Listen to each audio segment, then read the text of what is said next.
Yoga can be great for S-curve scoliosis, but I see some mistakes that people make that can actually make things worse rather than better.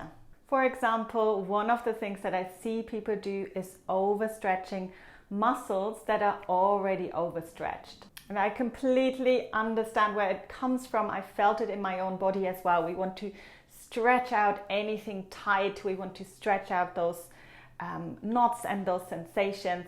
But unfortunately, I have to tell you, stretching is not always the best solution. Remember, when you have an S-curve scoliosis, you've got two curvatures that you're dealing with. So if you're stretching to the side, whichever way you go, you're always going to go further into your scoliosis pattern in one of the curvatures. This is why it's so important to understand your curvature. And if you don't worry, you can download this free posture check workbook here, and it's going to give you some tools to find out a little bit more about your scoliosis curve.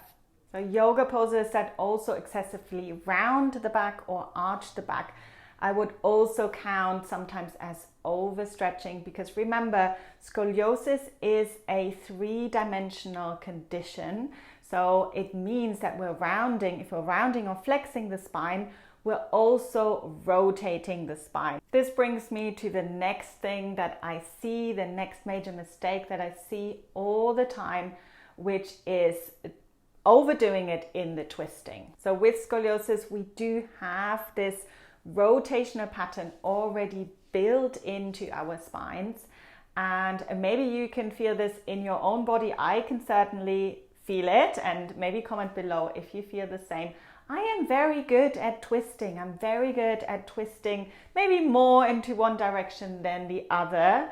But it seems like a very, very natural movement for me. So let me know in the comments below if you feel the same in your body. Studies have also shown that there is quite a strong link between scoliosis and hypermobility. So we just have to be a little bit more careful, a little bit more aware with our joint. And with our S-curve scoliosis, of course, we have the convex side on one side and then going on the other side, which also means that the rotation is going one way in that one curvature and then the other way in the other curvature. So whichever way you twist, you're going to go further into your scoliosis pattern. This doesn't mean we cannot absolutely ever do these poses.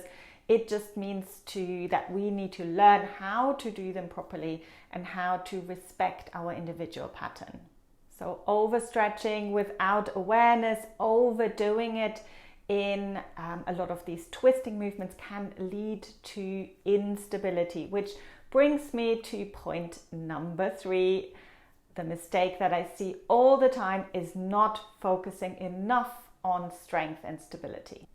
And we do have some fabulous core strengthening poses in yoga as well. Think of your plank pose.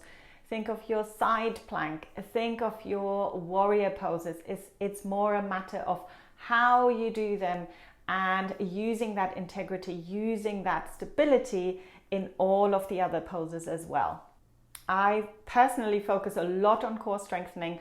I also love to mix in some Pilates and some strength training into my yoga practice as well.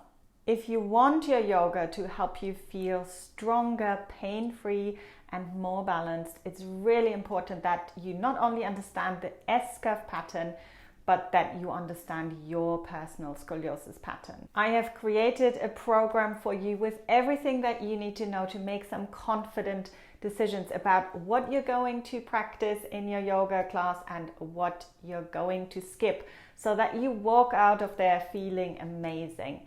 And the great thing is it's available for £59 or $75 only at the moment. And it's absolutely value-packed, as inside the training you will find everything you need to know about S-curve patterns, what might be your specific pattern, lots of yoga and Pilates practices specifically for S-curve, the do's and don'ts, and how you can find the adjustments for you.